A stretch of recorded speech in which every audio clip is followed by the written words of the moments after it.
Eh bien, bonsoir à tous. Merci pour votre accueil. C'est un plaisir, un honneur et un petit peu une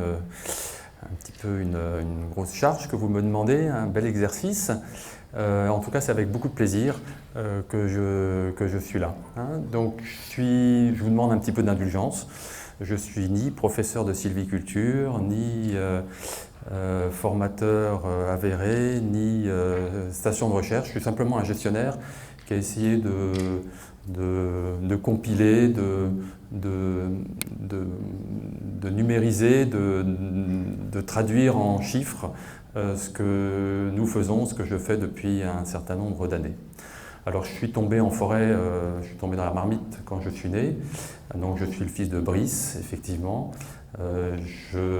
J'ai suivi mon père dès mon plus jeune âge, je me suis jamais posé plus la question de savoir ce que pourrais faire d'autre, donc c'est vrai que la forêt j'y suis depuis très longtemps et c'est pour ça que je parle de 40 années de gestion et de suivi ProSilva. Donc j'ai eu la chance, tout de suite en sortant de l'école, après une petite période militaire, on avait encore ça à mon âge, de m'installer en Alsace du Nord, sur une propriété où il fallait un petit peu tout reprendre, donc à quelques centaines de mètres d'ici. Donc propriété privée bien sûr, avec un objectif toujours très fort de rentabilité à court et moyen terme. Voilà, très rapidement, j'ai eu d'autres contacts, d'autres clients qui sont arrivés, donc toujours dans des contextes très variés, avec des forêts ou des peuplements beaux, riches, productifs, mais aussi des zones un tout petit peu moins faciles, soit par rapport à la productivité, soit par rapport à l'accès, soit par rapport à la desserte. Ce que j'ai envie de vous montrer aujourd'hui, l'exercice que je veux vous montrer aujourd'hui, ce n'est pas des peuplements modèles limités à quelques parcelles, c'est vraiment des propriétés prises dans leur ensemble, avec toutes les difficultés et toutes les contraintes et toutes les possibilités qu'on peut avoir au fil des années.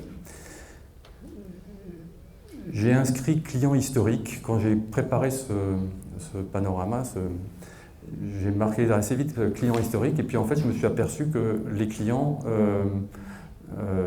évoluaient aussi et changeaient dans le temps. Les 2 ou 3 grosses propriétés pour lesquelles je travaille, j'ai eu une modification complète de l'actionnariat.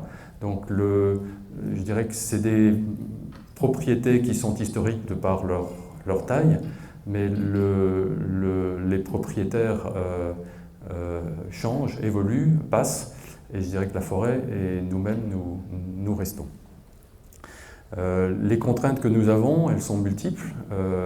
J'ai parlé de tout ce qui était stationnel, de tout ce qui était relief en particulier, mais on est aussi en partie sur ces différentes forêts avec des contraintes fortes de naturalité, donc notamment le parc naturel, le PNR, le parc naturel régional des Vosges du Nord, avec des contraintes, des obligations, des restrictions. On est aussi largement impacté par les réseaux Natura 2000. Alors on a signé des chartes, on a signé l'un ou l'autre contrat. C'est nouveau aussi des contraintes qui se rajoutent à elles-mêmes.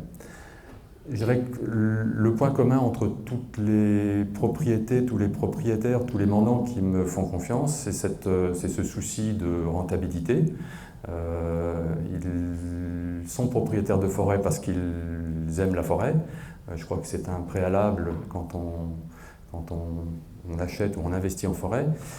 Mais bien sûr, il y a aussi cet impératif de résultat. Et de travail sur le moyen terme, avec cette présentation d'un bilan annuel avec un chiffre qui doit être en bas le résultat le plus élevé possible. Donc dans ce contexte-là, les idées de ProSilva, la sylviculture mélangée à couvert continu, sont presque un incontournable. Je dirais quand on parle quand on expose, quand j'explique un petit peu aux propriétaires, aux investisseurs ce que c'est que cette approche-là, c'est quelque chose vraiment qu'ils ont dans les tripes, qu'ils acceptent. Je ne dis pas que c'est la seule et unique façon de faire de la forêt.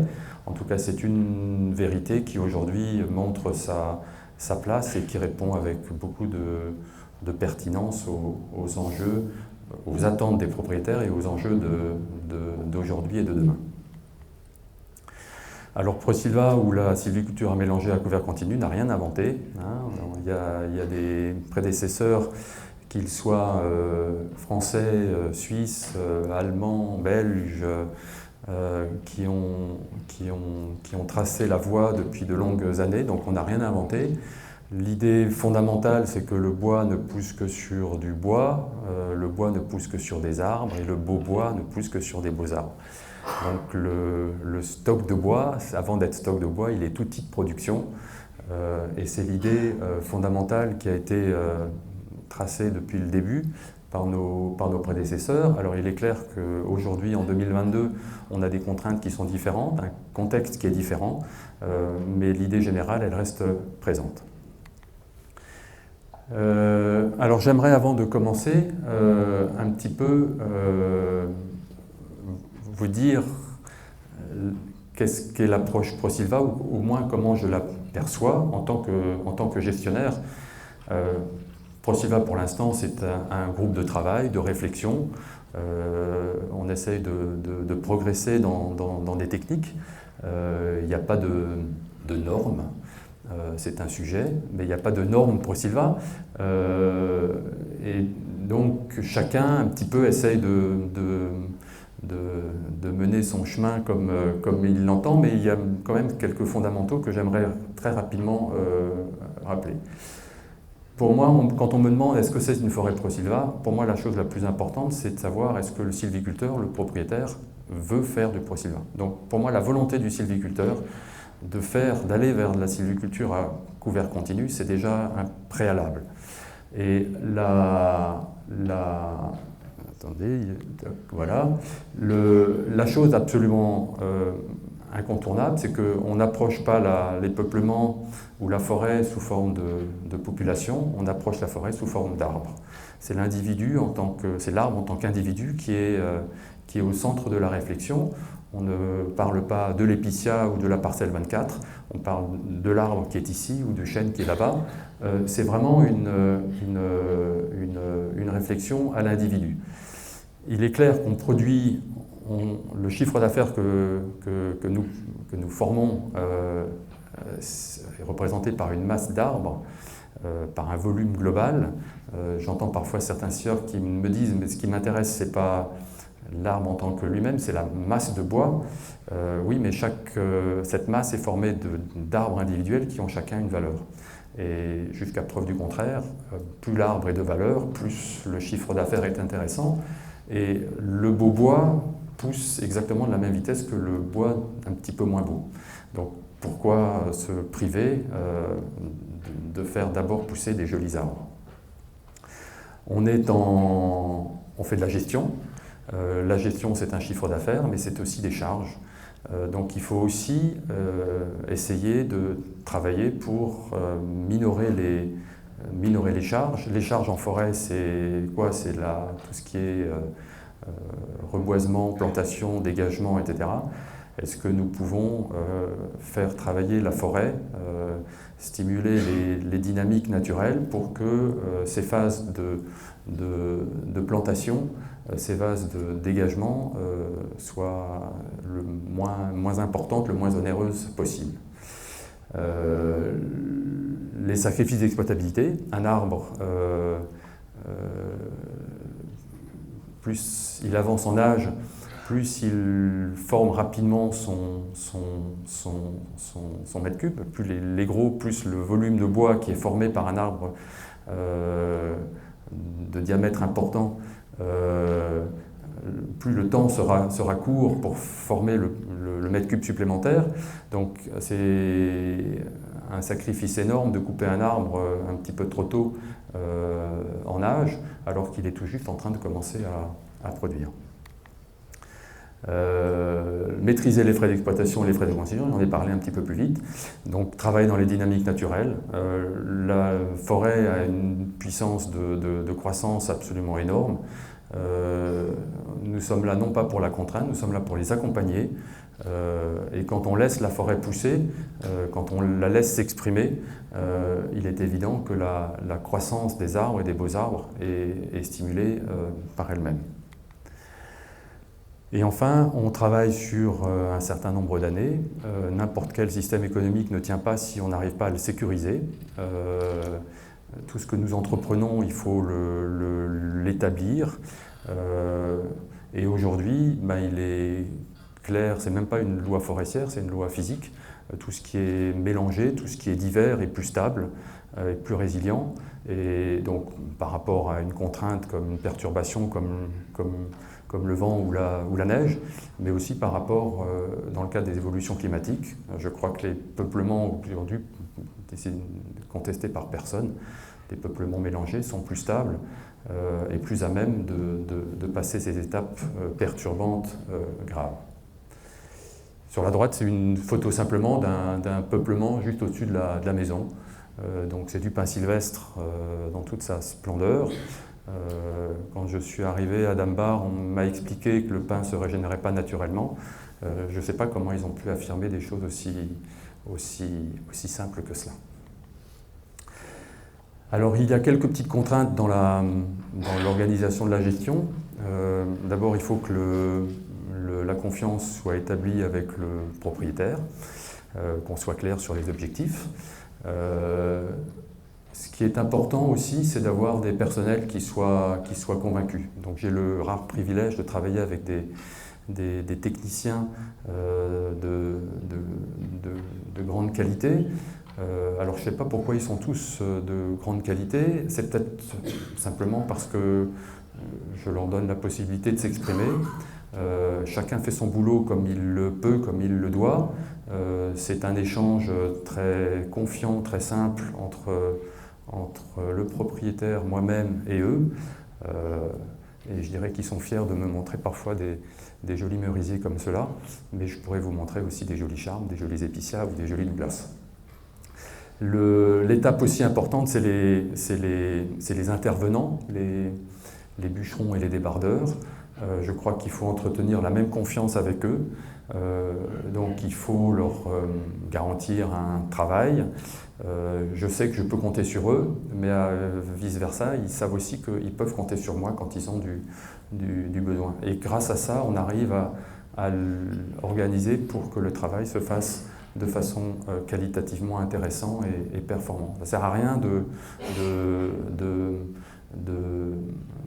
d'essayer de faire une sylviculture de qualité si derrière les intervenants n'ont pas la compréhension de ce que nous faisons et de ce que nous voulons. Ça ne coûte pas beaucoup plus cher, c'est simplement une relation de confiance et des échanges qu'on essaye de construire avec eux. Alors, on rentre dans le vif du sujet. Je crois qu'il y a deux outils. L'idée fondamentale de la méthode du contrôle, puisque c'est un petit peu de ça dont on va parler ce soir. Henri Biolay disait il y a le sylviculteur et l'aménagiste. Le sylviculteur, c'est celui qui est en forêt, qui regarde ses peuplements, qui martèle l'arbre qui est à marteler, suivant ses observations de la dynamique naturelle. Tout ça dans un espèce de grand foutoir, mais foutoir qui est organisé puisque derrière il y a l'aménagiste. Et l'aménagiste, c'est lui qui vient sanctionner, qui vient contrôler, qui vient calculer, qui vient auditer, en termes modernes, le travail du forestier, qui est en fait plus un travail d'artiste qu'un travail de grands mathématiciens. Donc le premier outil que j'ai voulu absolument mettre en place, c'était une comptabilité analytique. J'aimerais savoir, quand je dépense des sous, j'aimerais savoir où est-ce qu'ils vont. Si c'est des frais d'exploitation, c'est pas la même chose que si c'est des frais de reconstitution, de sylviculture. Donc vous voyez donc c'est des comptabilités de ménagères, c'est des tableaux Excel, tout simple. Une dépense est prise quand elle est effective, une recette est prise quand elle est effective, et au fil des années, ça s'égalise. Donc les lignes importantes sont les frais d'exploitation, les frais de sylviculture, et bien sûr derrière il y a des frais comme l'entretien des routes, l'entretien des bâtiments, des maisons forestières, les frais de gestion et puis différentes petites choses. Il y a même des impôts fonciers, on parlait d'impôts fonciers, on a aussi des impôts fonciers en France. Et puis à l'inverse, des recettes d'exploitation qui sont la vente de bois, qui est soit bord de route, qui est soit sur pied, qui est soit vendu sous forme de grumes, soit sous forme de bois de chauffage à des particuliers. Mais l'ensemble des mouvements comptables sont centralisés, sont comptabilisés sous cette forme de tableau. Cette comptabilité, je la tiens sur l'ensemble des forêts que je vais vous présenter. Ce qui permet d'avoir un suivi et un niveau de comparaison entre les différentes unités. Et puis le deuxième point important, c'est l'inventaire du stock, l'inventaire de l'outil de production. Donc il y a différentes méthodes d'inventaire. Il y a l'inventaire intégral, il y a un inventaire par échantillonnage. Travaillant dans la dynamique, dans des dynamiques naturelles relativement complexes, on s'est très vite orienté vers l'inventaire par placette permanente qui permet en fait d'une totale liberté sur l'ensemble de l'année ou sur l'ensemble du cycle. On n'a pas besoin de comptabiliser la méthode du contrôle. Quand vous faites des inventaires pied par pied, vous êtes obligé de comptabiliser chaque mètre cube qui sort. C'est relativement complexe. La placette permanente, comme elle est permanente en forêt, il y a un tuyau qui est quelque part. Vous pouvez oublier pendant 10 ans ce réseau. Vous allez retrouver votre tuyau 10 ans après et vous allez pouvoir mesurer exactement ce qui s'est passé. Ce qui permet de suivre de façon précise l'évolution du capital sur pied. Donc ça sort donc c'est pas très compliqué. La photo, j'ai voulu vous l'exprimer. J'ai voulu par cette photo exprimer cette simplicité. Ça c'est dans la petite forêt familiale où l'inventaire, on a dû faire l'inventaire il y a 2 ans. Je suis allé trouver un de mes neveux et mon dernier garçon en disant maintenant vous avez 15 jours à rien faire, vous allez faire l'inventaire. En 2-3 jours, ils ont été, je les ai formés, ils ont fait un travail absolument remarquable. Donc avec un petit peu de bon sens, un petit peu de rigueur dans le travail, c'est quelque chose qui se met facilement en place. Donc les résultats que je présente, je les présente aussi sous forme de tableau Excel, vivement Excel, merci. Simplement, je ne sais pas si vous voyez, mais c'est pas, je dirais que le détail des chiffres n'est pas forcément important.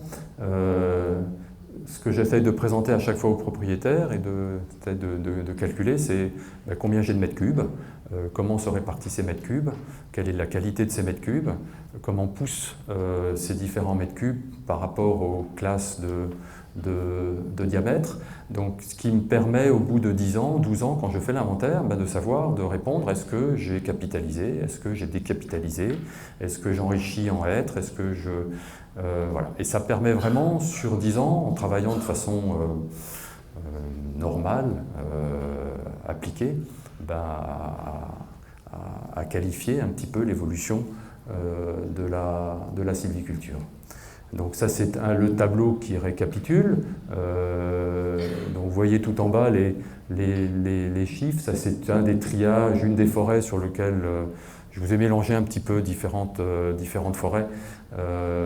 Mais c'est un petit peu là, à chaque fois les mêmes formes de chiffres ou les mêmes évolutions. On est passé de 250 mètres cubes, alors en 1971, On était sur des inventaires que j'ai récupérés, donc il y a une erreur qui est relativement importante dessus, mais on était aux alentours de 250 mètres cubes hectares, et puis très rapidement on est monté à 290, 280, 304, et on a un tout petit peu baissé au dernier inventaire. Hein, chiffre aussi intéressant, donc qui sort, on a l'accroissement qui est calculé, donc de 6,19 mètres cubes par hectare et par an, et on a, puisque la placette est permanente, on est capable de calculer le volume exploité. Hein. Donc sur cette forêt, le volume exploité était légèrement supérieur à l'accroissement. Et donc le deuxième tableau, ou le premier, ou l'un des autres tableaux, qui synthétise un petit peu ce que je vous ai présenté avant, avec les calculs d'erreur. Donc vous voyez le V 2022, hein, donc nous sommes à 298 mètres cubes par hectare, c'est des volumes aménagement, et on calcule une erreur, donc 5%. 5% c'est des calculs, c'est des résultats qui défient toute concurrence. Un inventaire pied par pied, on est généralement à une erreur entre 15 et 20%. Donc on a une précision ici qui est extrêmement importante. Alors il est clair, quand on va dans une partie une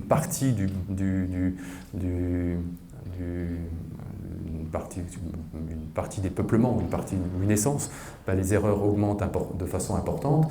Donc si vous vous intéressez par exemple au volume de Douglas sur cette forêt, on a une erreur de 55%. Hein. Donc, il faut, à chaque fois qu'on va dans une petite sous-population de cet inventaire global, il faut être toujours un petit peu plus prudent par rapport à ces erreurs. La placette permanente, il n'y a pas de limite sur le rassemblement des données. Hein. Donc on est capable de calculer une valeur de consommation, on est capable de calculer une valeur potentielle par rapport à la dynamique de croissance, on est capable de calculer la surface régénérée. Et donc, bien sûr, à chaque fois qu'on mesure quelque chose d'autre, ben c'est des données à prendre en plus, mais c'est des techniques qui sont extrêmement simples, codifiées et faciles à mettre en place. Voilà, donc on en arrive un petit peu à la présentation de ces résultats. Donc sur le premier graphique que je vous montre là, c'est simplement donc en bleu le volume vendu, donc sur différentes propriétés. Donc j'ai un petit peu additionné tout ça ensemble. Donc on part en 84, c'est les premiers chiffres que j'arrive à sortir à peu près de façon un petit peu fiable. Donc c'est la courbe en bleu. Donc vous voyez, on coupait entre 6 et 7 mètres cubes par hectare et par an. Et puis j'ai un petit peu voulu ralentir ce rythme-là. On est aujourd'hui plus aux alentours entre 5 et 6 mètres cubes par hectare et par an qui sont exploités. Hein. Donc la première observation, c'est que dans un système de sylviculture mélangée à couvert continu, on coupe du bois. Hein. On sort du bois, on coupe du bois et on met du bois sur le marché sans difficulté. Et la deuxième courbe donc, à retenir, on a réduit un tout petit peu le volume exploité. Et la deuxième, les histogrammes, c'est le total des recettes nettes de frais d'exploitation. Ça, c'est une donnée que j'aime bien relever. Cette recette nette de frais d'exploitation, c'est très facile de calculer. C'est l'ensemble des recettes bois, que vous le vendiez sur pied, bord de route ou franco, et vous diminuez, vous soustrayez tous les frais d'exploitation, donc le bûcheron, le débardeur, le transport quand il y a une livraison franco, et ça vous donne ce suivi des recettes nettes de frais d'exploitation. Quand vous avez un suivi comptable, c'est relativement facile, ça vous permet de faire des comparaisons entre les différentes propriétés et au fil des années. Et vous voyez que malgré un volume exploité en légère baisse sur l'ensemble de ces ces 35-40 dernières années, eh bien, on a une augmentation sensible de cette recette nette des frais d'exploitation. Toujours avec ces contraintes fortes de gestion, d'éviter les sacrifices d'exploitabilité, de maîtriser les charges, donc les frais de reconstitution, de rechercher bien sûr toujours les marchés les plus intéressants. On a la chance dans le quart nord-est et dans vos secteurs d'avoir une industrie qui est encore relativement dynamique et qui offre de multiples possibilités de commercialiser les bois, de travailler aussi sur les certifications qui permettent aussi des accès à certains marchés préférentiels. Donc au final, un prélèvement légèrement inférieur à l'accroissement, mais un maintien du chiffre d'affaires, voire une profitabilité en légère progression.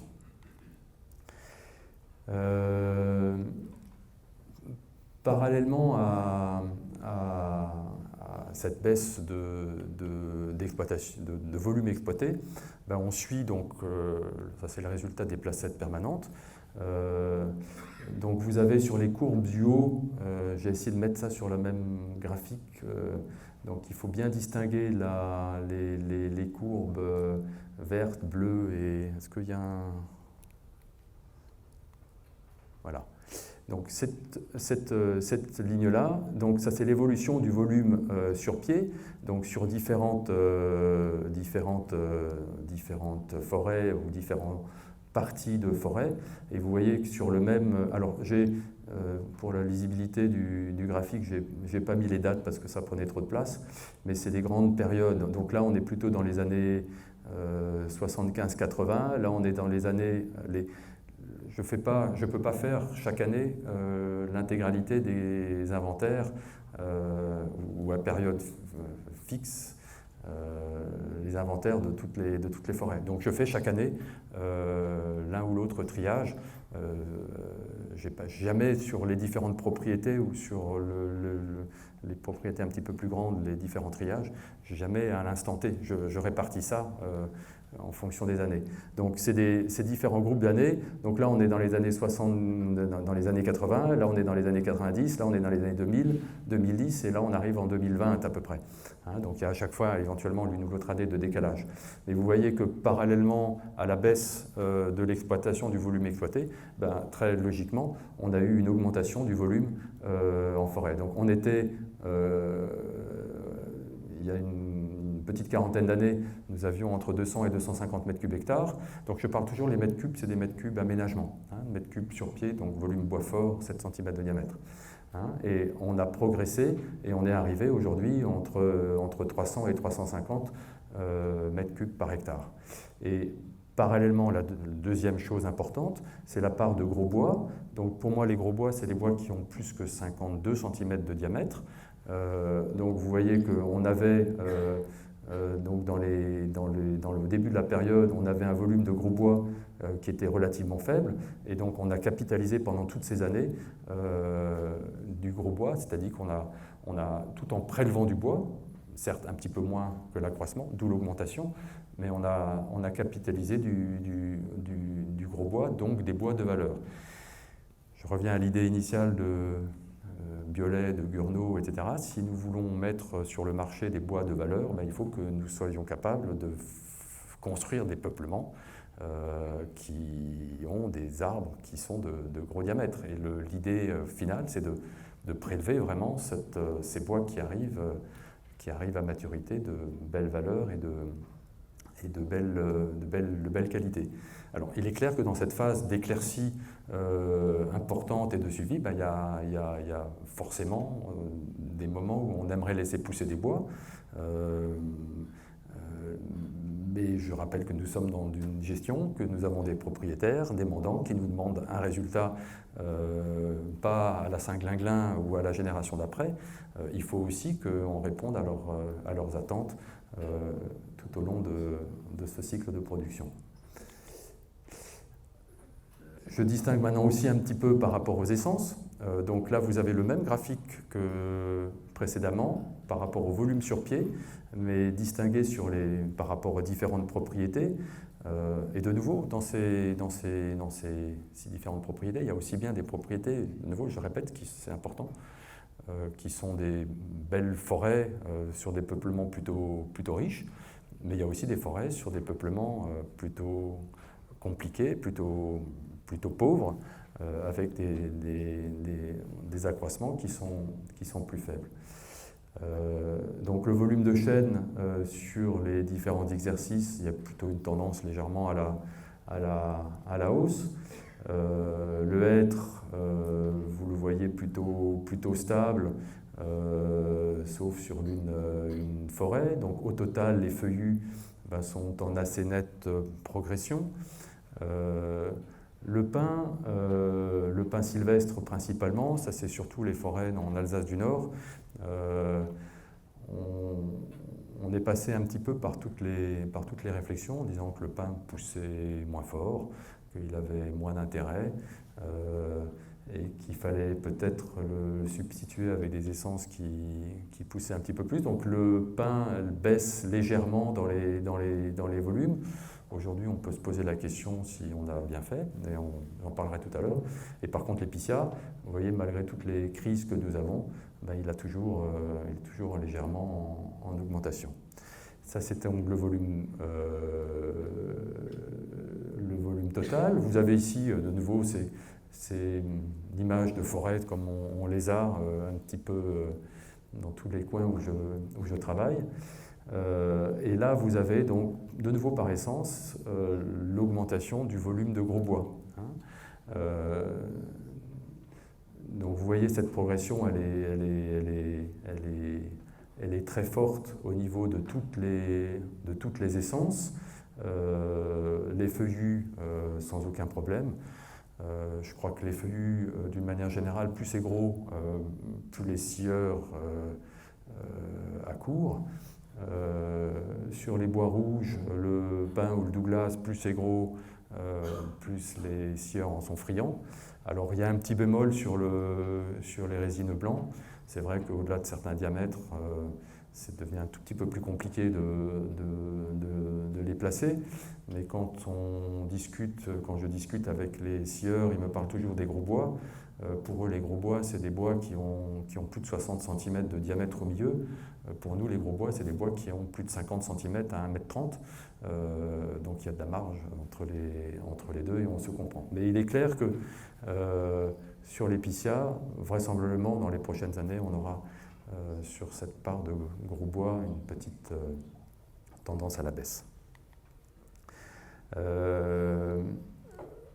Globalement, donc, le résultat net de ces différentes forêts, alors j'aurais peut-être dû éliminer quelques à-coups de certaines, mais vous voyez grosso modo, malgré toute cette sylviculture qui a été mise en place et cette réserve de bois que nous avons fait, que ce soit en n'exploitant pas complètement le volume, l'accroissement et en capitalisant en gros bois, on a une profitabilité qui progresse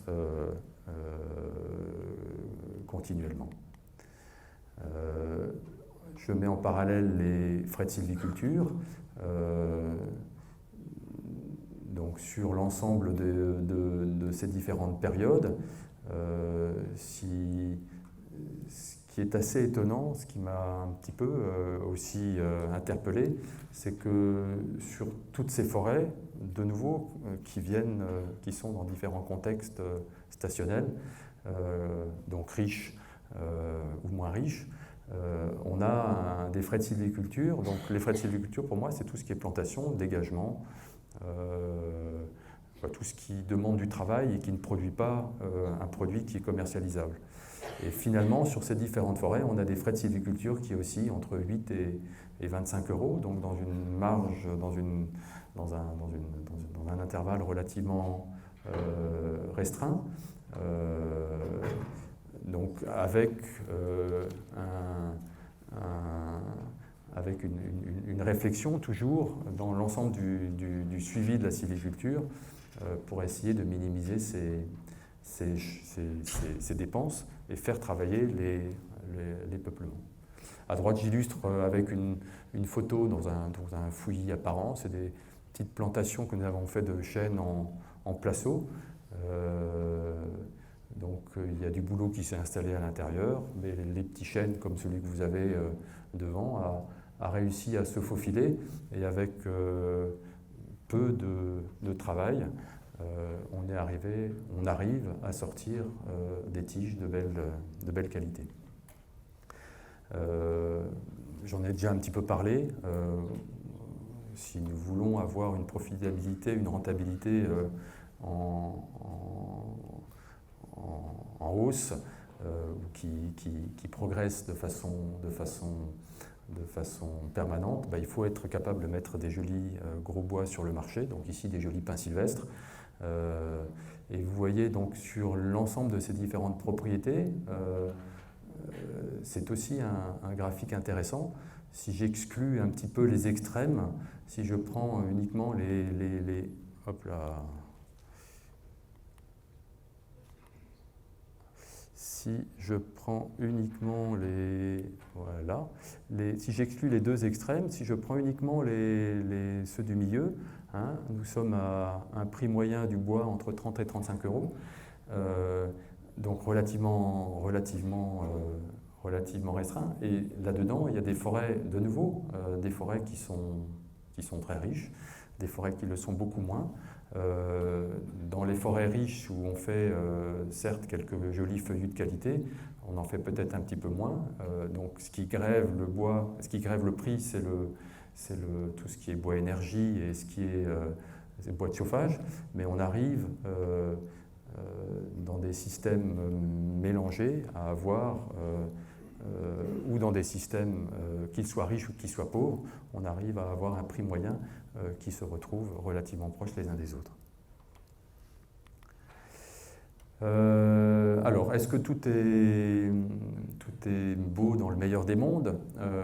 Il y a toujours un petit peu quelques difficultés et quelques défis qu'il faut que nous relevions. Le défi pour moi le plus important, c'est ce que j'ai appelé la juste exploitation.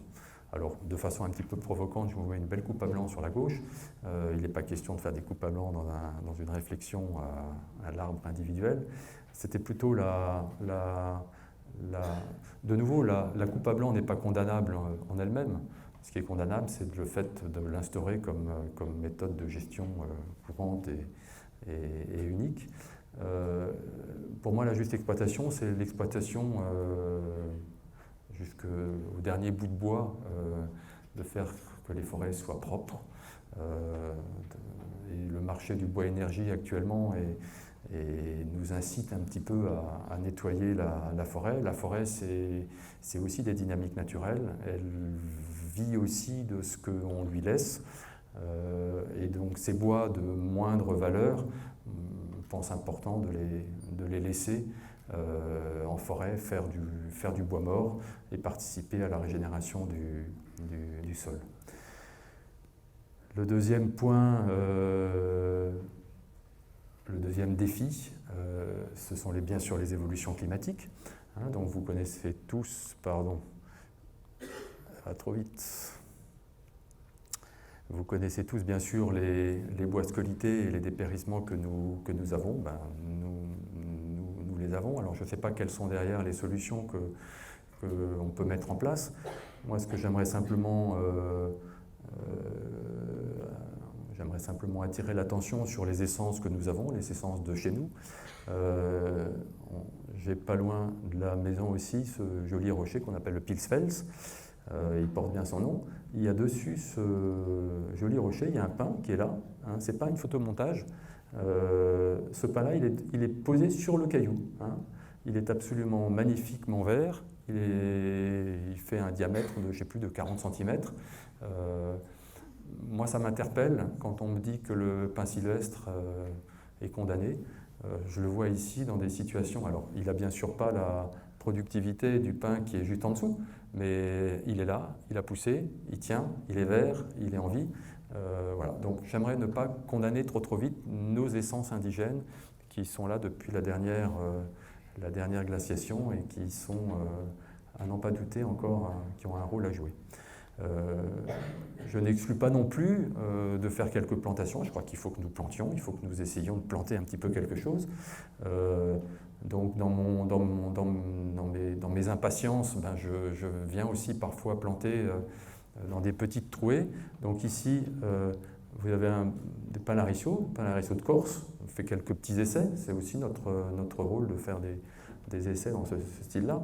Mais les pins lariceaux se sont très vite fait rattraper par tous les pins sylvestres. C'était une futaie d'épicéa quasi pure, dans lequel le pin n'était pas présent. Donc on me suis dit, il n'y a rien qui va se passer, donc on va planter. Et puis très vite après la plantation des pins lariceaux, les pins sylvestres sont arrivés et sont en passe. Donc ça c'est un pin sylvestre, en passe de dépasser les pins lariceaux que nous avons plantés. Le troisième point, le troisième défi, c'est, je ne peux pas ne pas le parler, l'équilibre faune-flore. Donc sur la droite, on fait aussi des petits enclos exclos pour voir comment ça se passe à l'intérieur des enclos. Je dirais que d'une manière générale, j'arrive à peu près à gérer les chasseurs. On a une bonne relation avec eux et toutes les essences se régénèrent facilement sans protection. On a bien sûr une petite difficulté avec le chêne et vous voyez qu'ici, entre l'intérieur et l'extérieur, il y a encore une différence, donc on a encore un petit peu de travail à faire, mais je ne les espère pas. Alors on peut aussi, quand on fait des plantations, essayer d'avoir différentes méthodes pour essayer de protéger. Donc ici, ça c'est au Douvion. On a essayé avec des filets de coco, on a essayé avec des tubex qui sont ici, on a essayé avec des gaines, et puis il y avait derrière un autre sort de filet. Ça marche aussi, mais ça coûte un petit peu d'argent. Donc c'est certainement pas une solution pérenne et responsable ou économiquement supportable. Le quatrième et dernier point qui me semble moins important, c'est tout ce qui est biodiversité. Je crois qu'on a travaillé sur... on est des gestionnaires de l'espace. Dans une approche ProSylva, cette biodiversité est prise régulièrement en compte. Donc bien sûr, je suis tout à fait opposé, pour dire les choses très clairement, à organiser l'espace en forêt de production et forêt de protection. Mais je pense que dans un système de gestion ProSylva, on devrait avoir quelques zones réservées à la biodiversité parce qu'il y a des choses qui s'y passent, parce qu'il y a des cycles qui se mettent en place, parce que certains animaux, certains insectes, certains champignons ne se développent que sur du bois mort de gros diamètre et qu'il faut du temps. Donc je pense qu'on a un petit peu à travailler aussi dans ce sens-là. Il y a toujours dans les forêts des coins qui sont non desservis ou non accessibles ou de moindre production. C'est bien sûr en priorité ces espaces qu'il faut mettre à disposition, mais pourquoi pas aussi parfois dans des endroits un tout petit peu plus productifs. La prochaine, voilà. Donc c'est des défis, je considère qu'on est toujours au temps des cathédrales. Pour illustrer, je vous montre 4 chênes qu'on a offerts pour la reconstruction de Notre-Dame. Je crois qu'il y en a aussi qui sont venus de Belgique, j'ai vu. Voilà. Donc je considère qu'on est toujours dans le temps des cathédrales, on a toujours des défis incroyables à relever, et donc il faut qu'on y aille. Je suis optimiste, je suis confiant. Et c'est encore des périodes absolument passionnantes qui se présentent à nous. Et j'en suis arrivé à la fin et je vous remercie.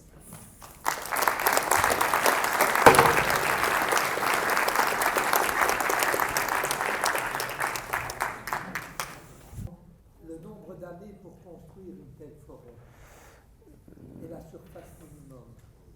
Alors il n'y a pas de surface minimum. Alors si, peut-être. Je travaille sur des forêts, je travaille avec relativement peu de clients, mais les propriétés que je gère vont de 10 à 4500 hectares. Donc je pense que sur 10 hectares, on est capable de faire quelque chose. Voilà. Alors c'est clair que quand vous commercialisez un bout de bois, vous ne pouvez pas commercialiser un bout de bois tout seul, il faut que vous ayez au moins un camion. Donc pour moi, c'est la capacité à avoir au moins un camion de bois, d'un bois qui ressemble à quelque chose. Voilà. Donc si vous arrivez à faire un camion de bois, ça va. Si vous n'arrivez pas à le faire tout seul, vous pouvez vous regrouper avec des voisins, c'est aussi quelque chose qui se passe. Combien d'années il faut pour faire ça? Moi, j'en sais rien. Je crois qu'on n'est pas dans un système figé, tout évolue. La façon dont je travaillais il y a 40 ans, c'est pas on n'est pas dans le même contexte aujourd'hui. Donc on est tout le temps en train de se poser des questions, on est tout le temps en train de se remettre en cause, on a l'obligation de réagir, de s'adapter. Ce qui est important pour moi, c'est pas d'arriver à quelque chose. Pour moi, ce qui est intéressant, c'est de travailler dans cette direction, et c'est ce qui fait que notre métier est absolument passionnant. Sur une des images que je vous ai montrées, j'ai eu une fois la chance d'accueillir un congrès UFRO. UFRO, c'est les stations de recherche qui travaillaient sur les peuplements irréguliers. Et ils sont venus, c'était le professeur Schütz qui m'avait demandé de les accueillir à Damba. Et donc il y avait un Japonais, un Brésilien, en passant par un Belge sûrement, un Français et un Allemand. Et je leur ai dit, mais vers quoi est-ce qu'il faut que nous allions pour avoir un système le plus performant possible, le plus productif possible? Quelle est la composition des essences ici, dans cette forêt, sur ce peuplement? Comment est-ce que je peux approcher ça? Pour combien de mètres cubes à l'hectare il faut que j'ai? Je vous ai montré des mètres cubes à l'hectare. Je vous ai dit, je suis aujourd'hui entre 280 et 300 mètres cubes hectare. Je vise, je ne vous l'ai pas dit, mais je vise une proportion de gros bois de 40%, etc. Mais ça, c'est complètement intuitif, je le mesure. Et tous ces grands chercheurs m'ont dit, mais c'est magnifique ce que vous faites. C'est magnifique. Donc, je ne crois pas qu'il y a de solution. Il n'y a pas un point déterminé vers laquelle... J'ai compris à ce moment-là qu'il n'y a pas un objectif final clairement défini. On s'oriente dans une direction, on essaye d'aider et de laisser pousser les bois qui sont de belle vitalité, de belle croissance, de belle qualité. On retire les autres et le système évolue dans cette direction. Je ne sais pas ce qu'on va faire dans ces peuplements dans les prochaines années. Certainement, on va couper un petit peu plus de gros bois, donc on va commencer à récolter un petit peu le fruit du travail de ces dernières années. Donc on va commencer à en profiter, les propriétaires. Mais je ne sais pas du tout vers quoi nous allons et ce que nous aurons dans 10 ans. Ça dépendra de plein de choses. Donc je ne peux pas répondre. Bonsoir, merci beaucoup pour votre présentation. Je reviens à l'équilibre faune-flore pour la mise en place de la méthode ProSilva. Est-ce qu'il y a des seuils de densité d'animaux à essayer de ne pas dépasser? Je pense notamment à l'espèce cervidée. Alors, je ne sais jamais, et il n'y a personne dans la salle qui sera capable de dire combien il faut d'animaux, parce que tout simplement, on n'est pas capable de savoir à l'instant T combien il y a d'animaux dans telle ou telle forêt. La seule chose qui nous intéresse, c'est de savoir est-ce que les cycles naturels, est-ce que les essences présentes, les plantes présentes sont capables de se régénérer naturellement. Dans la loi française, il y a un terme qui veut dire qu'il faut qu'on puisse régénérer les essences de façon économiquement supportable. Alors je ne sais pas ce que ça veut dire économiquement supportable. Je pense que si je prends chacun d'entre vous, il y aura à chaque fois une réponse qui est différente. Donc je ne sais pas combien il y a d'animaux en forêt. Ce qui m'intéresse, c'est de savoir est-ce qu'il y en a trop ou est-ce que c'est bien. Et si le chêne se régénère normalement, si la framboise pousse, si le bouleau pousse, le bouleau est terriblement appétant. Moi j'ai vu des endroits où on mettait des petits enclos témoins, il n'y avait nulle part des bouleaux et le bouleau s'est installé à l'intérieur de ces petits enclos témoins. Donc on sous-estime l'impact du gibier. Donc il faut qu'on arrive à tirer encore et à tirer encore et encore. Et je pense qu'on fera de plus beaux chevreuils parce qu'ils auront un petit peu plus à manger et que le pire ennemi du chevreuil, c'est le chevreuil voisin. Alors après, vous parlez du cerf. C'est aussi un sujet qui est ce que mange le cerf.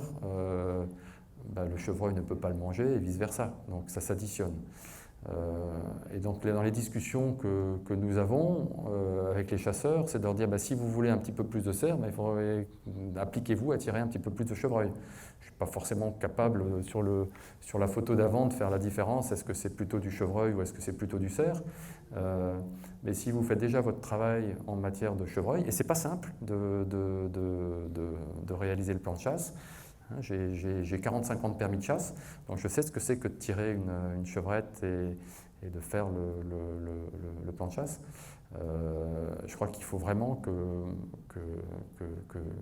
pas qu'on tire tout ce qui bouge, mais qu'on fasse le maximum de ce qu'on peut faire pour que la végétation puisse se renouveler.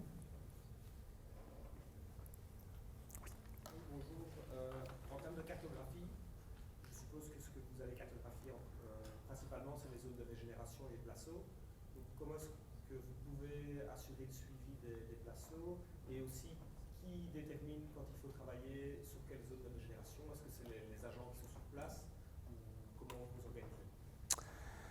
Alors cartographie, je suis un très très très mauvais élève parce que je ne suis pas fan de la cartographie.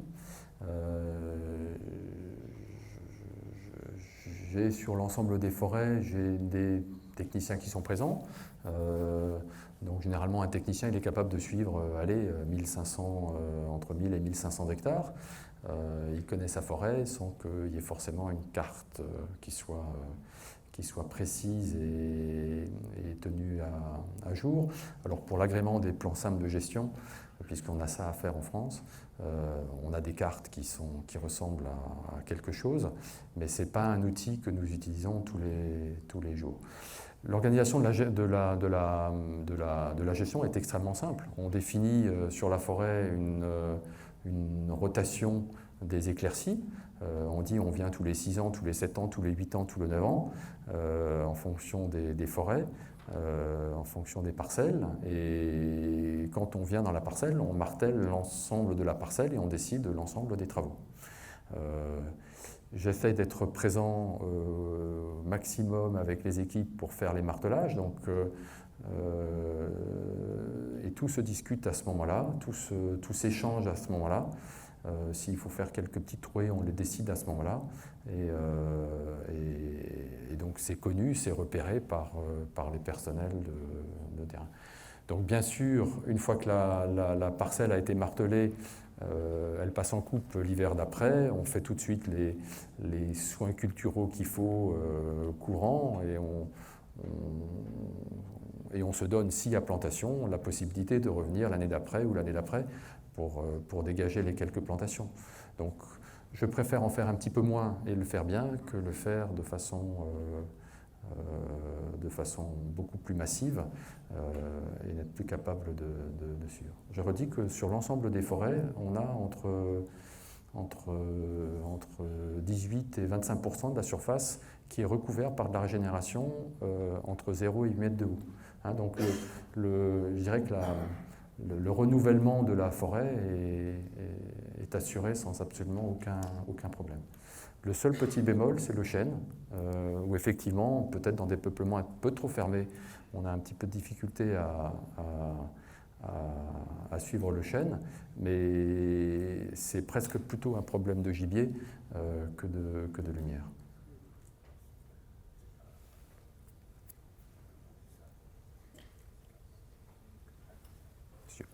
Vous n'avez jamais parlé de surface terrière. Est-ce que vous utilisez cette notion?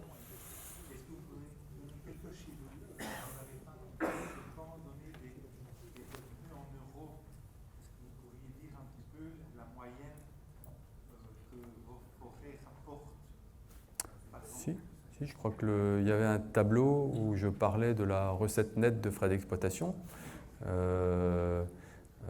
Donc, grosso modo, sur les différentes forêts où je travaille, il y a une recette nette de frais d'exploitation qui varie entre 150 et 300 euros par hectare et par an. Hein, donc, c'est l'ensemble des recettes bois moins les frais d'exploitation. Et bien sûr, derrière, il faut retirer, allez, je dis facilement une centaine d'euros pour payer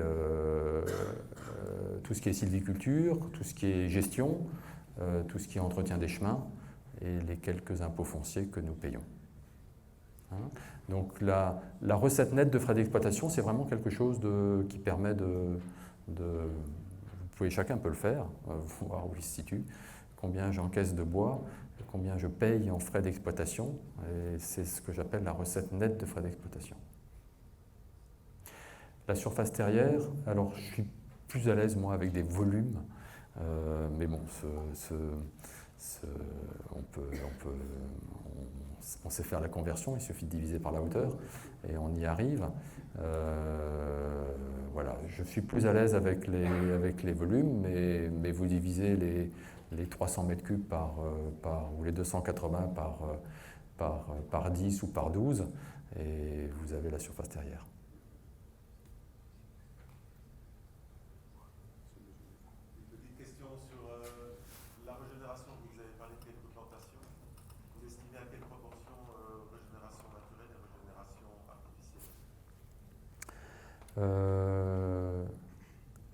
Je dis et je redis que pour moi c'est une illusion de de penser qu'on est capable de régénérer la forêt uniquement avec de la plantation. Hein. Quand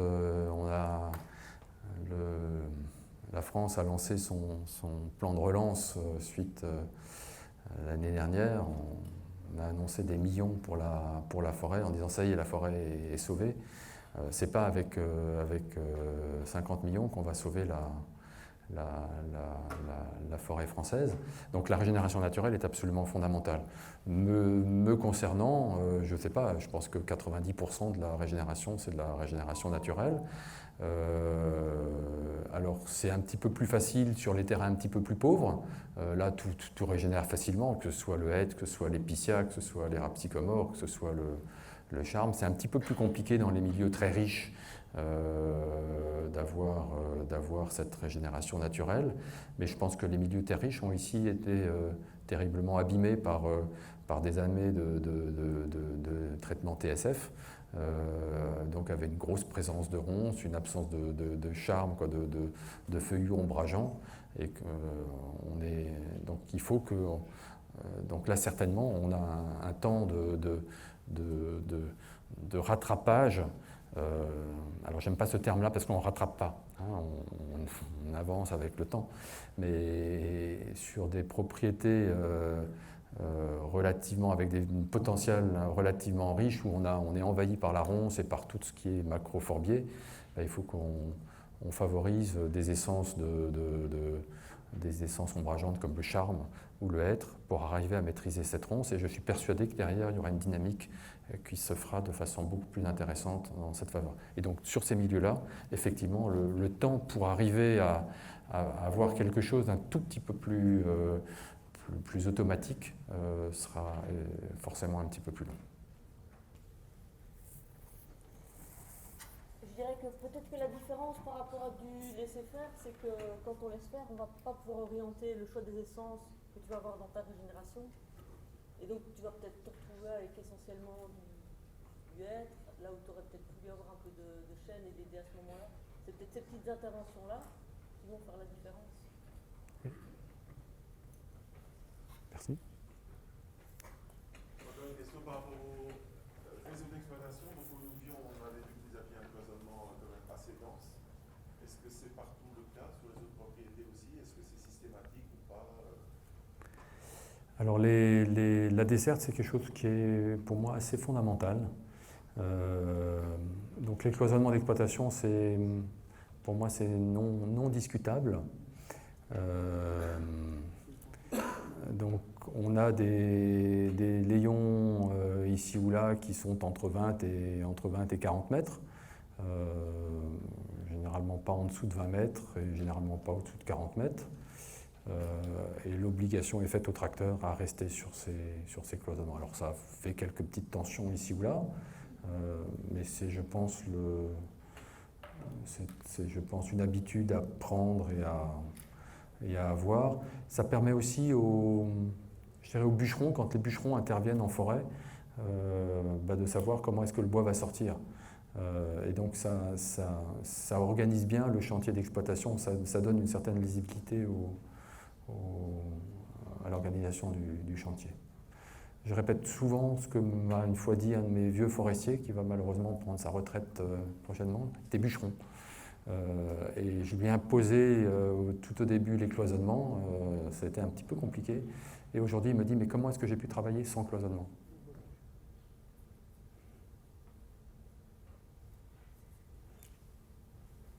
Oui. J'ai deux questions par rapport à des cas que j'ai dans notre propriété familiale.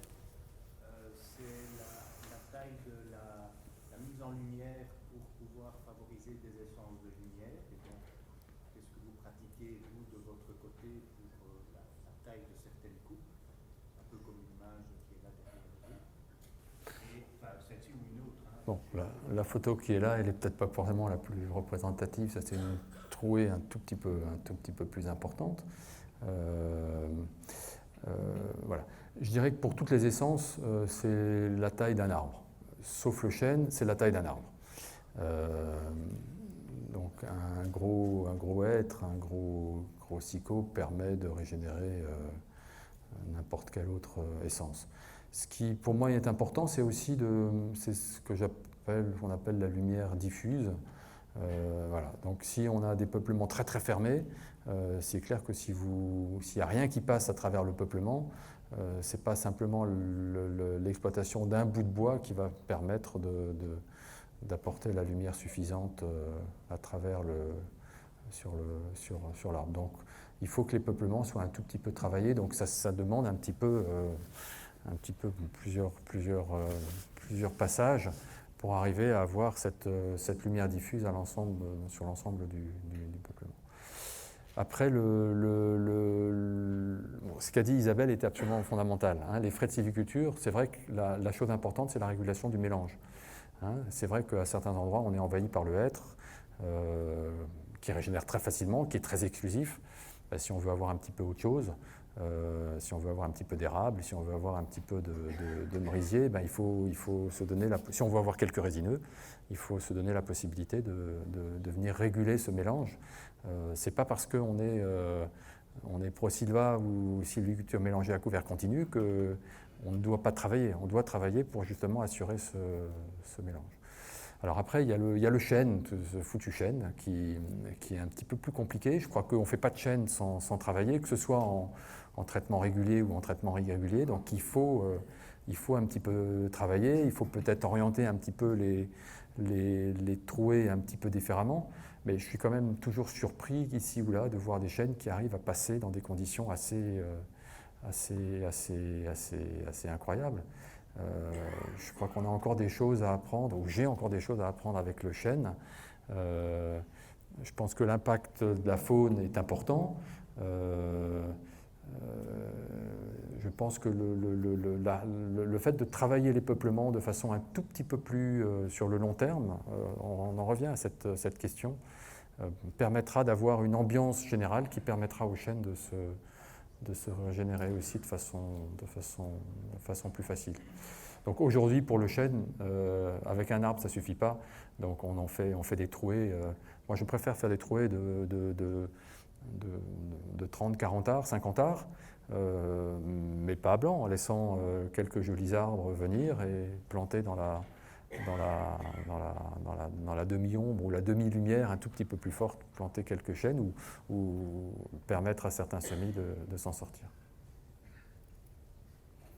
On parlait beaucoup du chêne et du hêtre, mais nous avons surtout du frêne ici dans notre région.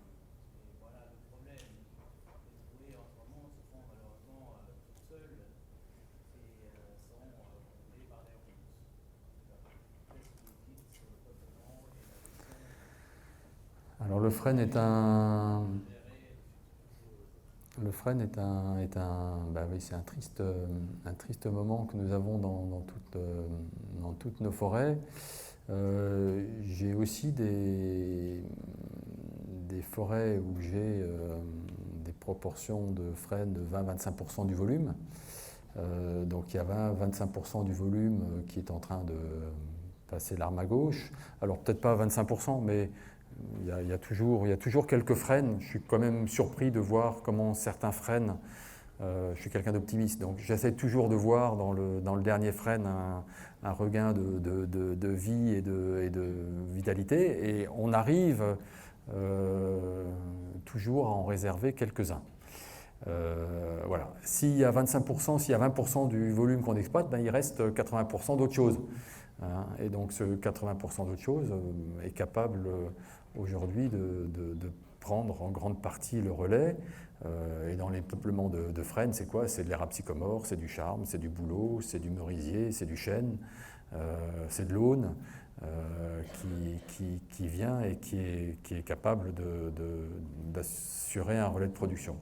Je pense qu'il faut que aussi à ce moment-là on prenne le taureau par les cornes et qu'on essaye de planter quelque chose. Alors qu'est-ce qu'il faut planter? J'en sais trop rien. Je ne peux pas vous dire de planter massivement du Douglas ou du merisier. Je pense qu'il n'y a pas une solution. Il faut voir un petit peu quels sont les contextes stationnels de vos parcelles.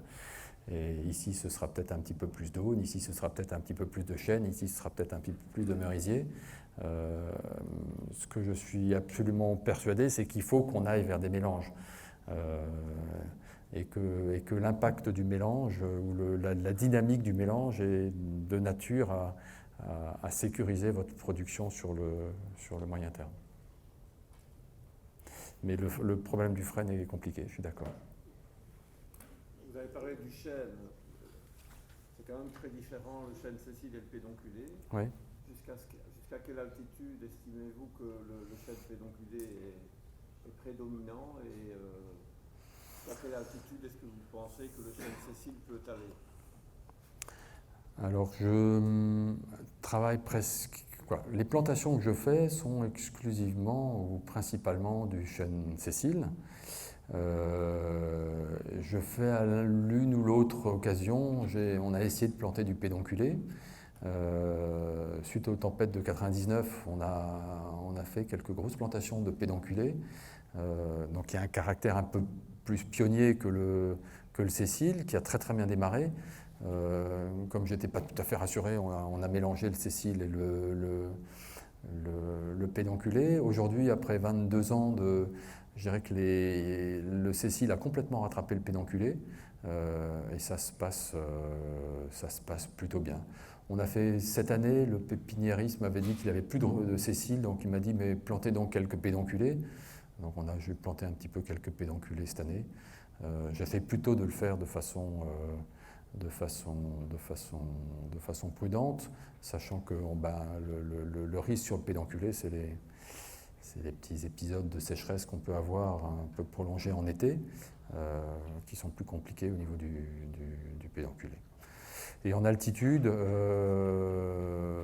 alors je n'ai pas des forêts en haute altitude, je dirais que les forêts les plus élevées que j'ai elles est-ce que c'est plus haut que les hauts plateaux des Ardennes? Je ne crois pas. Si, j'ai peut-être des forêts jusqu'à 600-700 mètres. Mais là, je ne plante plus de chêne. Donc le chêne, je le réserve sur les plateaux, donc entre 200 et 350 mètres. Au niveau des sous-traitants, débardeurs, bûcherons, etc., vous les payez à l'heure ou au volume? Alors quand ils font des mètres cubes, je les paye au mètre cube. Quand ils font des stères, je les paye au stère. Et quand ils font des travaux à la surface, je peux faire des travaux à l'heure. J'aime bien le travail à l'heure sur des produits sur des chantiers qui sont non quantifiables. De nouveau, on se met d'accord sur un prix horaire pour un débroussaillage, pour des choses qui sont facilement quantifiables.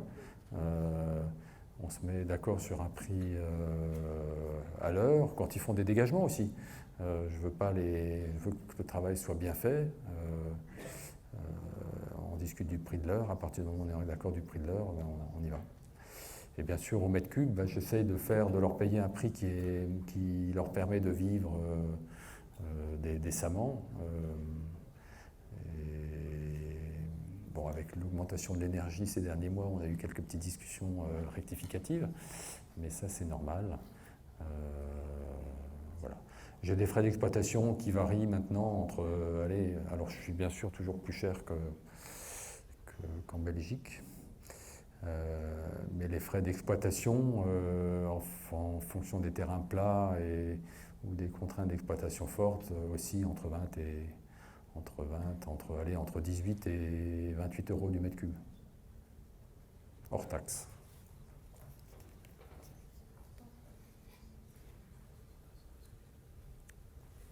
Peut-être les rotations des éclaircies, vous avez parlé de 6, 7, 8, 9 ans. Est-ce que dans quel cas de figure vous utilisez 6 ans de rotation? Dans quel cas de figure vous utilisez 9? Vous avez cité 10 au début. Est-ce que vous avez des situations où vous allez au-delà de 10? Ici en Wallonie, on parle maintenant de rotation dans certaines forêts publiques jusqu'à 16 ans, avec passage possible à mi-rotation. Qu'est-ce que vous pensez de l'importance de la durée de la rotation? Sur un certain nombre de forêts où je reprenais un petit peu et je démarrais un petit peu on réinitiait quelque chose de fort, où il y avait du bois partout, il y avait du travail partout. Je suis sur certaines forêts, on est descendu jusqu'à 6 ans de rotation, donc on venait tous les 6 ans dans les parcelles. On devenait un peu fou au niveau travail, parce que ça veut dire qu'il faut marteler 1/6 de la surface tous les ans, quoi. Il faut travailler 1/6 de la surface. Donc aujourd'hui, comme après 3-4 tours d'éclaircie, on arrive à avoir quelque chose qui commence à ressembler à des choses qui nous donnent satisfaction. Pour un petit peu soulager le travail, on est remonté doucement à 7, 8, 9 ans. Je pense d'aller au-delà de 9 ans, c'est sur des forêts qui poussent quand même un petit peu. C'est compliqué, c'est difficile de piloter au-delà de 9 ans. Donc je dirais qu'aujourd'hui, je suis entre 7 et 9 en fonction des forêts. Bien sûr, on a toujours la possibilité d'avancer ou de reculer, de regarder. C'est pas parce qu'on a passé la coupe qu'on ne vient plus en forêt. On regarde quand même. Il y a des jeunesses à suivre, donc on se donne la possibilité aussi d'intervenir à mi-rotation s'il faut le faire. C'est plutôt l'exception parce que sinon on n'y arrive plus.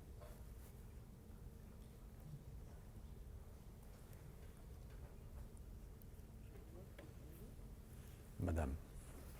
Donc j'ai entendu que vous disiez que vous visiez 40% de gros bois. Oui. Mais dans quelle mesure vous variez selon les espèces? J'imagine qu'ici au niveau de la lumière, ça ne peut pas être la même chose pour tous.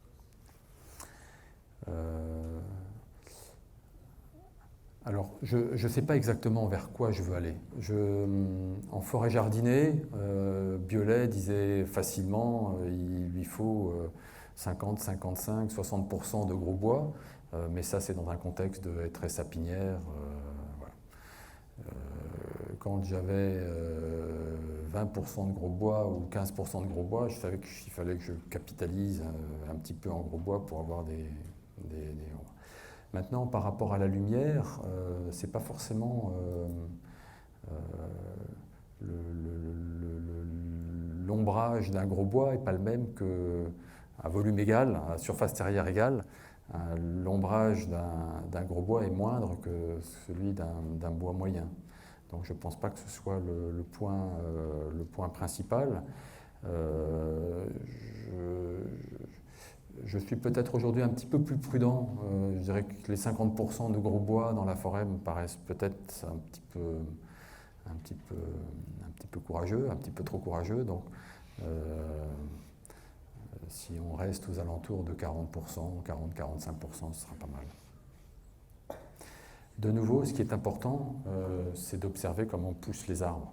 Si je garde la vitalité, ce qui est absolument passionnant aussi à ces inventaires de placettes permanentes que nous faisons en interne, hein, c'est nous qui nous organisons pour le faire.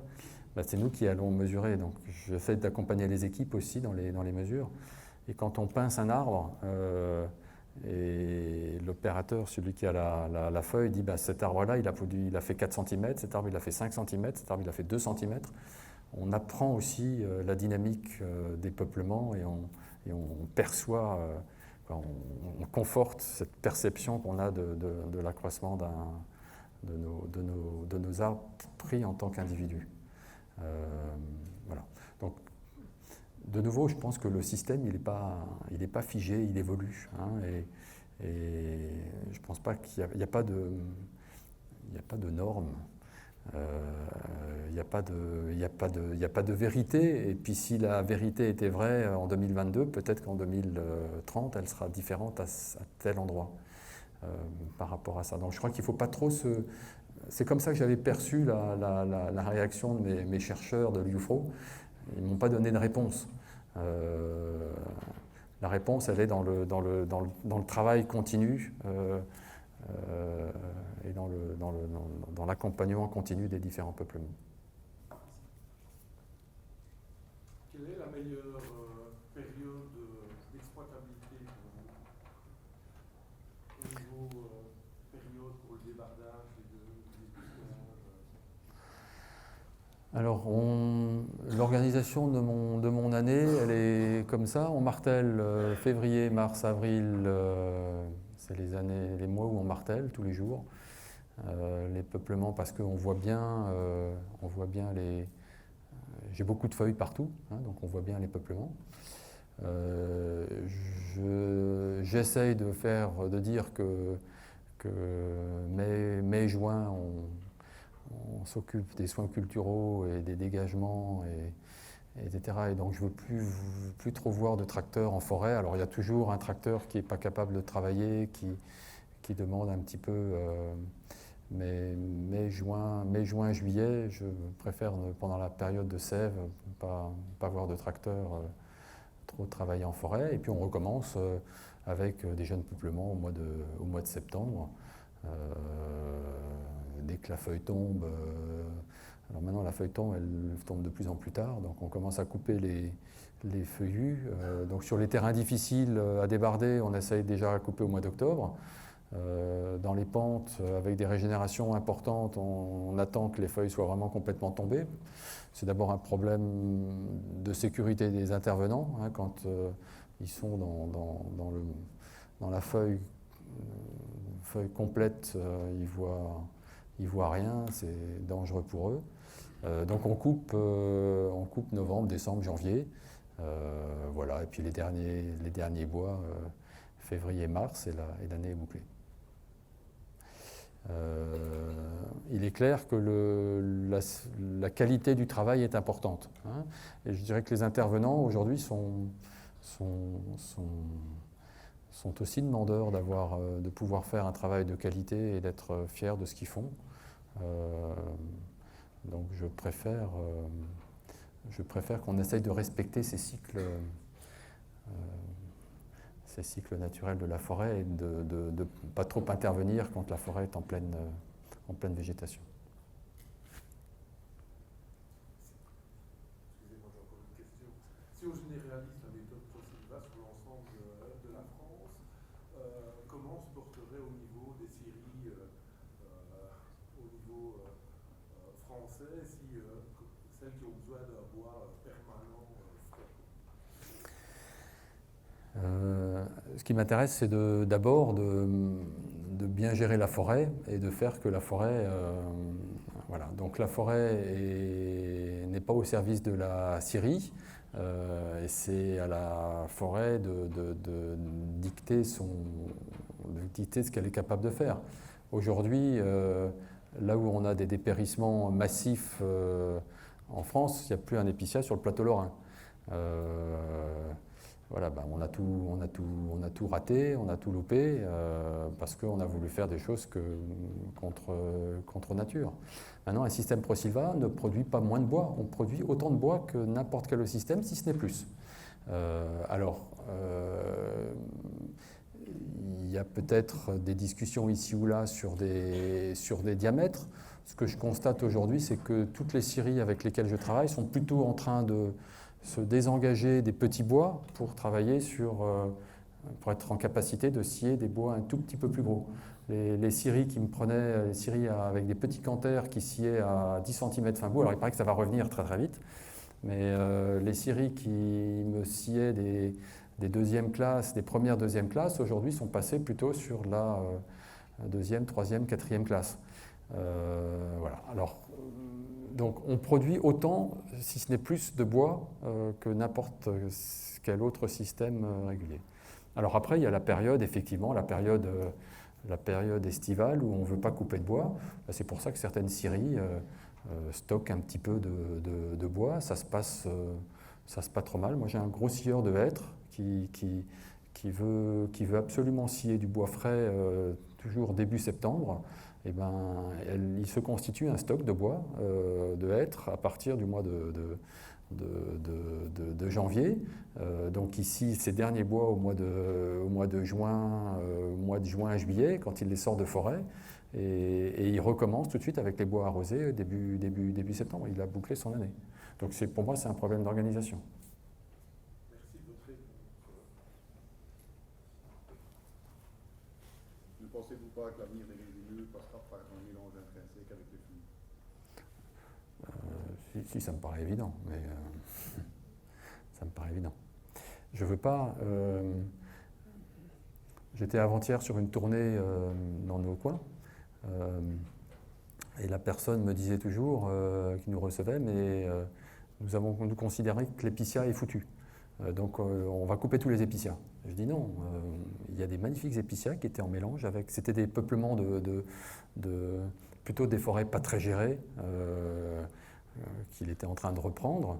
Donc il y avait des mélanges de chênes, de pins, il y avait même 2-3 Douglas, il y avait quelques bouleaux, quelques sicots, absolument magnifiques, et quelques beaux épicéas.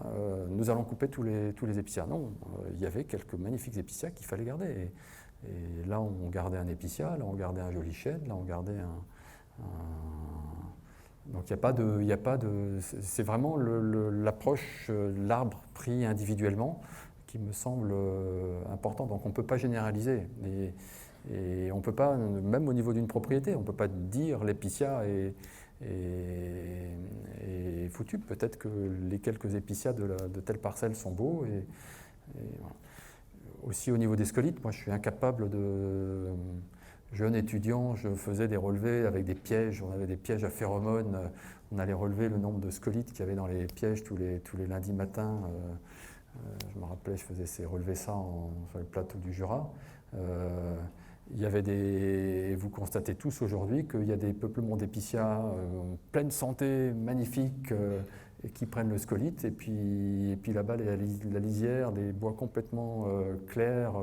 On dit ceux-là, ils ne vont pas tenir, et ils sont toujours là, quoi. Je sais pas. Donc, pour moi, c'est évident que la forêt passe par le mélange intime des différentes essences. Quelle est la proportion de bois vendu abattu à route et sur pied, et quels sont les critères de décision pour aller vers l'une ou l'autre filière ? Moi, je suis plutôt d'une culture façonnée débardée. Donc je suis plutôt aussi je travaille en Alsace, en Lorraine, dans des endroits où c'est de tradition.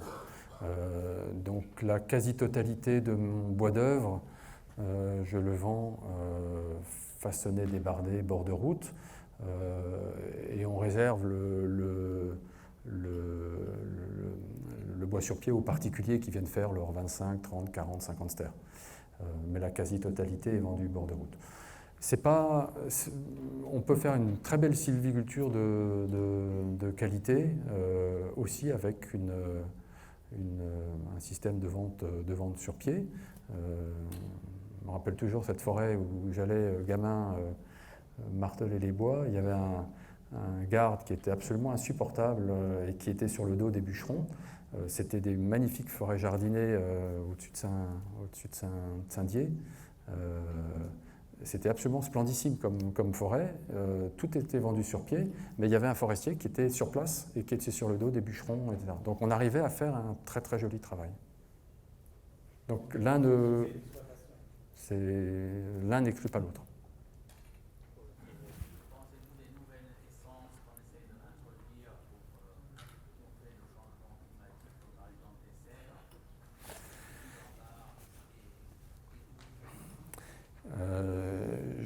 C'était une question que j'avais essayé d'illustrer avec mon Pilsfeld là, et le pain qui était dessus. Je nie absolument pas les évolutions climatiques mais les défis qui sont devant nous et les choix qu'il faut que nous fassions. Donc je condamne ni le cèdre ni le liquide en barre. J'aimerais qu'on n'oublie pas nos essences indigènes, donc même notre frêne. J'aimerais pas l'oublier. Donc il faut que nous travaillions d'abord avec ces essences-là. Je suis persuadé que si on travaille de façon un tout petit peu plus attentive dans le mélange, ces essences-là ont de loin pas dit leur dernier mot. Mais ce qui n'exclut pas qu'on ne fasse pas aussi quelques essais avec d'autres essences. Alors il ne faut pas planter n'importe quoi et tout et n'importe comment ici ou là. Il ne faut pas que ce soit des plantations massives, mais pourquoi pas essayer aussi quelques plantations de cèdre, quelques plantations de palaricio ou de je ne sais quelle autre essence. Voilà. Mais ça ne peut pas être la solution seule et unique. Ça ne peut rester qu'un à côté de ce qui se passe avec les évolutions, avec les essences indigènes et les essences d'origine. Voilà. Comment pensez-vous en mélange de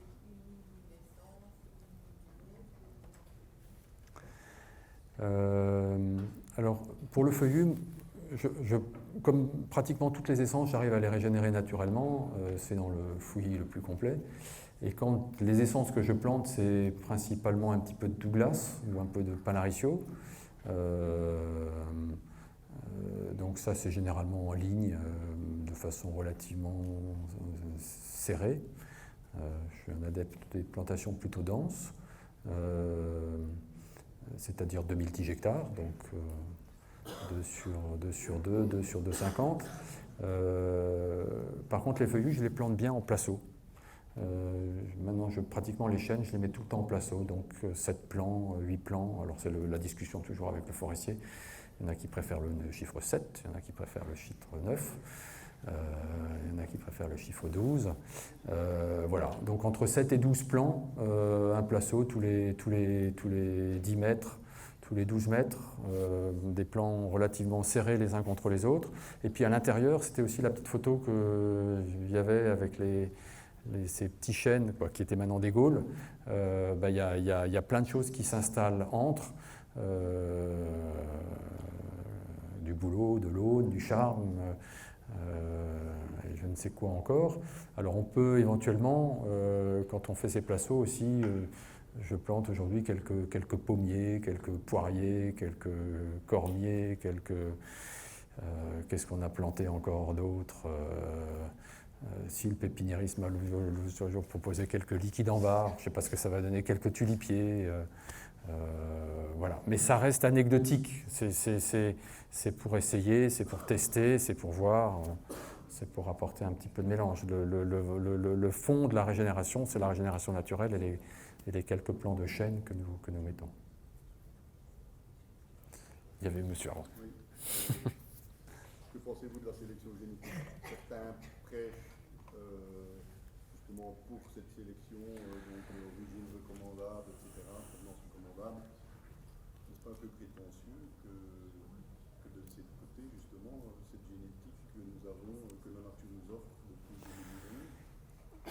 Alors, ça revient à ce que je disais. Moi, je fais confiance au plan, de nouveau, le pin sur mon Pilsfels, là, il a un bagage génétique qui est énorme. Je crois qu'en matière de génétique des végétaux, on a plein de choses encore à apprendre.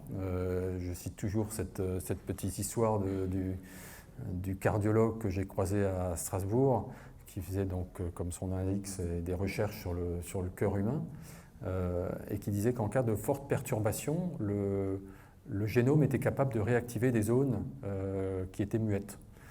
Et donc après qu'il m'ait parlé du cœur, je lui ai parlé de ce qui me passionnait, donc les végétaux. Il me dit, mais il n'y a aucun problème.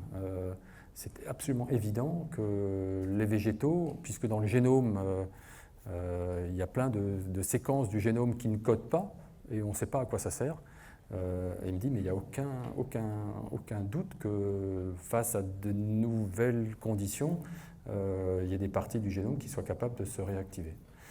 Aujourd'hui, ça c'est les derniers résultats l'épigénétique, là, on est en train de montrer, alors je crois que ça reste à confirmer, que des végétaux sont capables de produire des graines qui ont un génome qui n'est pas celui de l'arbre souche, et que donc là, il y a une reproduction qui est capable de se faire en dehors de cette reproduction sexuée qu'on a sur les végétaux. Donc ça laisse des portes absolument énormes ouvertes. Je crois qu'il ne faut pas s'emballer, mais il ne faut pas s'emballer ni dans un sens ni dans l'autre. Non, mais il y a quand même un point sur lequel il faut insister, c'est que ces modifications ne peuvent s'effectuer que sur des arbres âgés. Oui. Vous êtes d'accord? Oui. Laissons vieillir les arbres. Mais je suis d'accord, mais c'est pour ça aussi que je pense il faut produire du gros bois. Je suis d'accord, et c'est pour ça qu'il faut aussi éventuellement se donner la possibilité d'avoir ces îlots de sénescence en forêt. C'est les îlots de biodiversité dont je parlais.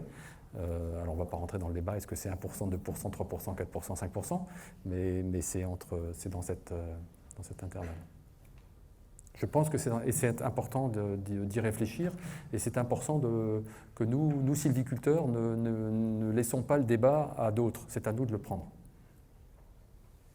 Dans les propriétés où vous louez le droit de chasse, quelle est l'importance du revenu de cette location de la chasse par rapport au revenu de la vente des bois? Et surtout, dans quelle clause particulière mettez-vous dans ce cahier des charges de location des chasses parallèlement à la sylviculture pro-sylvain? Est-ce qu'il y a des clauses particulières en matière de durée de bail, en matière de Alors je suis quelqu'un de très ouvert à la discussion. Il y a des choses sur lesquelles je suis relativement sévère, et c'est notamment la durée du bail. Pour moi, sur toutes les forêts où j'ai les mains libres, et normalement la durée du bail c'est 1 an. C'est-à-dire que si ça se passe bien, on renouvelle. J'ai des locataires de chasse où je n'ai pas discuté du bail depuis 35 ans. Mais il y a des locataires de chasse aussi qui sont partis parce que je les ai remerciés. Donc la durée du bail c'est 1 an. Ça se passe bien, on est d'accord sur un contrat, etc. Et il reste. Et si ça ne se passe pas bien, on se remercie et chacun reprend sa liberté. Voilà. Grosso modo, dans l'ensemble des forêts où je travaille, la relation, la proportion du bail de chasse, la location de la chasse, du chiffre d'affaires chasse par rapport au bois, c'est 10%, 90%, ou 20%, 80%. Donc 80% c'est le bois, 20% c'est la chasse, et c'est plutôt en train de baisser, donc on est plutôt à 10% sur la chasse et 90% sur la recette bois.